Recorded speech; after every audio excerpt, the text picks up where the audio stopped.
ஆகாஷவாணி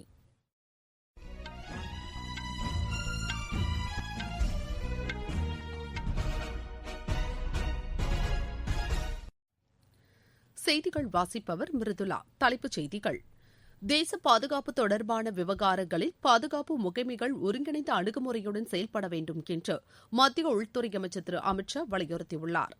வேளாண் சீர்திருத்த சட்டங்கள் விவசாயிகளின் நலன்களை கருத்தில் கொண்டே கொண்டுவரப்பட்டுள்ளதாக மத்திய வேளாண் அமைச்சர் திரு நரேந்திர சிங் தோமர் தெரிவித்துள்ளார். தாய்மொழியில் தொழில்நுட்ப கல்வியை வழங்குவதற்கான செயல் திட்டத்தை தயாரிப்பதற்கு பணிக்குழுவை மத்திய அரசு அமைத்துள்ளது.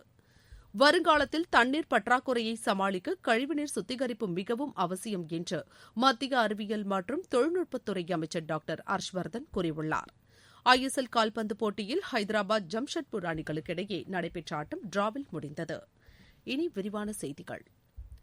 தேச பாதுகாப்பு தொடர்பான விவகாரங்களில் பாதுகாப்பு முகமைகள் ஒருங்கிணைந்த அணுகுமுறையுடன் செயல்பட வேண்டும் என்று மத்திய உள்துறை அமைச்சர் திரு அமித் ஷா வலியுறுத்தியுள்ளார்.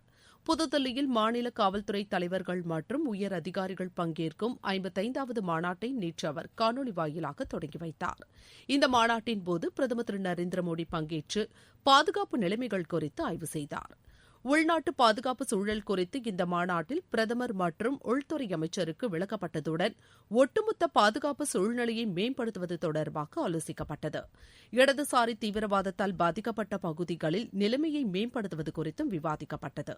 இந்த மாநாட்டில் பேசிய உள்துறை அமைச்சர் திரு அமித் ஷா, நாட்டை மேலும் பாதுகாப்பான தேசமாக மாற்ற வேண்டும் என்று கூறினார்.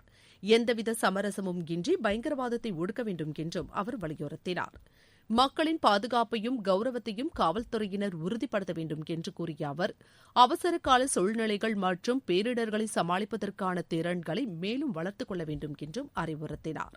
பணியின்போது உயிரிழந்த காவல்துறையினருக்கு இந்த மாநாட்டின்போது மரியாதை செலுத்திய அமைச்சர், சிறப்பாக செயல்பட்ட காவல்துறையினருக்கு பதக்கங்களை வழங்கி கௌரவித்தார்.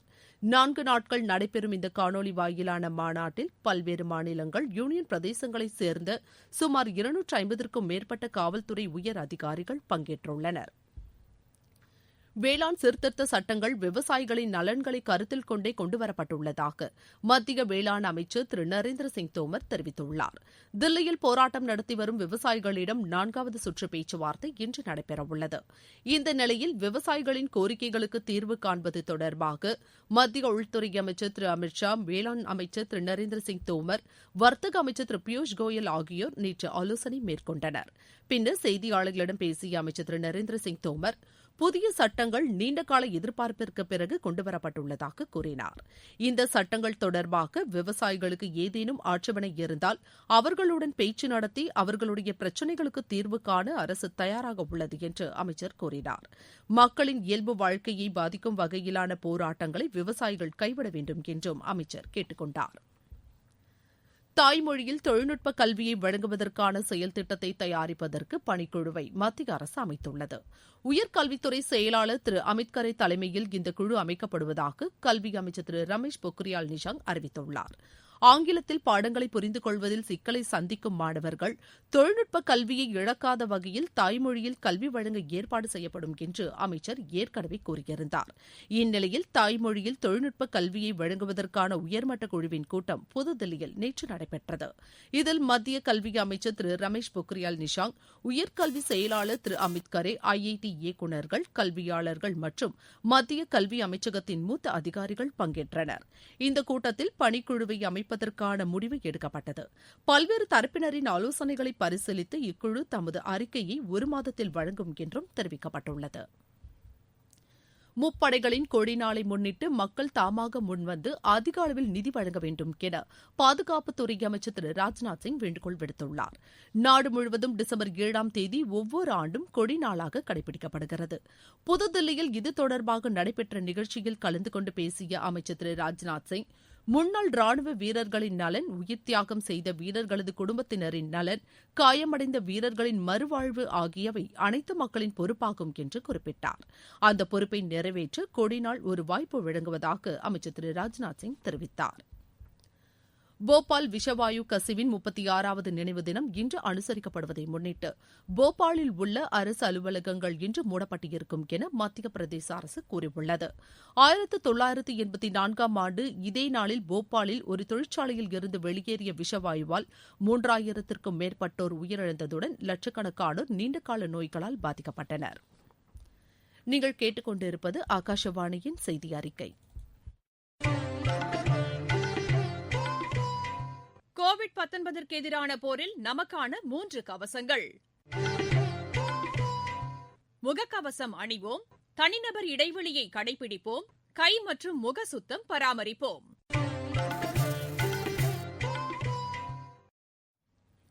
வருங்காலத்தில் தண்ணீர் பற்றாக்குறையை சமாளிக்க கழிவுநீர் சுத்திகரிப்பு மிகவும் அவசியம் என்று மத்திய அறிவியல் மற்றும் தொழில்நுட்பத்துறை அமைச்சர் டாக்டர் ஹர்ஷ்வர்தன் தெரிவித்துள்ளார். நாக்பூரில் உள்ள சிஎஸ்ஐஆர் தேசிய சுற்றுச்சூழல் பொறியியல் ஆராய்ச்சிக் கழகம் மற்றும் புனேயில் உள்ள சிஎஸ்ஐஆர் தேசிய வேதியியல் ஆய்வகம் ஆகியவை இணைந்து வடிவமைத்து புனேயில் நிறுவப்பட்டுள்ள சுற்றுச்சூழலுக்கு உகந்த கழிவுநீர் சுத்திகரிப்பு தொழில்நுட்ப திட்டத்தை காணொலி வாயிலாக அமைச்சர் தொடங்கி வைத்து பேசினார்.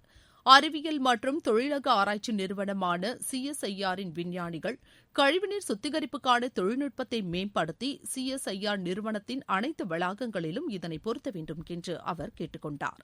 இந்த புதிய தொழில்நுட்பத்தை வடிவமைத்த சிஎஸ்ஐஆர் விஞ்ஞானிகளை பாராட்டிய அமைச்சர் டாக்டர் ஹர்ஷ்வர்தன், இந்த தொழில்நுட்பத்தில் இயற்கை முறையில் கழிவுநீர் சுத்திகரிக்கப்படுவதால் இந்த நீர் பல்வேறு பயன்பாடுகளுக்கு உகந்ததாக உள்ளது என்று கூறினார்.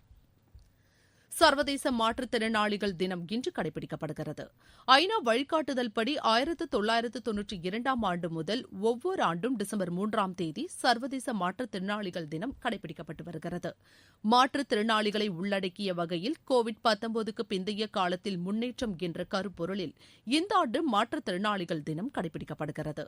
இந்தியாவில் மாற்றுத்திறனாளிகளின் நலனை மேம்படுத்துவதற்காக மத்திய மாநில அரசுகள் பல்வேறு திட்டங்களை செயல்படுத்தி வருகின்றன. ஸ்வவ்லம்பன் என்னும் திட்டத்தின் கீழ் பிரத்யேக அடையாள அட்டையையும் சான்றிதழையும் மாற்றுத்திறனாளிகளுக்கு மத்திய அரசு வழங்கி வருகிறது. இந்த திட்டத்தின் கீழ் இதுவரை 54,74,000 அடையாள அட்டைகள் வழங்கப்பட்டுள்ளதாக மத்திய அரசு தெரிவித்துள்ளது. இதனிடையே சர்வதேச மாற்றுத்திறனாளிகள் தினத்தை முன்னிட்டு ஒவ்வொரு ஆண்டும் டிசம்பர் 3ஆம் தேதி நடைபெறும் மாற்றுத்திறனாளிகளுக்கான தேசிய விருது வழங்கும் நிகழ்ச்சி இந்த ஆண்டு கோவிட்-19 சூழல் காரணமாக ஒத்திவைக்கப்படுவதாக சமூக நீதி மற்றும் அதிகாரமளித்தல் துறை அமைச்சகம் தெரிவித்துள்ளது. வெளியுறவு அமைச்சர் டாக்டர் எஸ். ஜெய்சங்கர் ஓமன் வெளியுறவு அமைச்சர் திரு படர் அல்புசதியுடன் காணொலி வாயிலாக ஆலோசனை நடத்தினார். சுகாதாரம், உணவு பாதுகாப்பு துறைகளில் இருதரப்பு ஒத்துழைப்பை மேலும் அதிகரிப்பது குறித்து அவர்கள் ஆலோசனை நடத்தினர். பல்வேறு பிராந்திய மற்றும் சர்வதேச விவகாரங்கள் குறித்தும் இரு அமைச்சர்களும் விவாதித்தனர். 7வது இந்தியா சுரினாம் கூட்டு ஆணையக் கூட்டம் காணொலி வாயிலாக நேற்று நடைபெற்றது.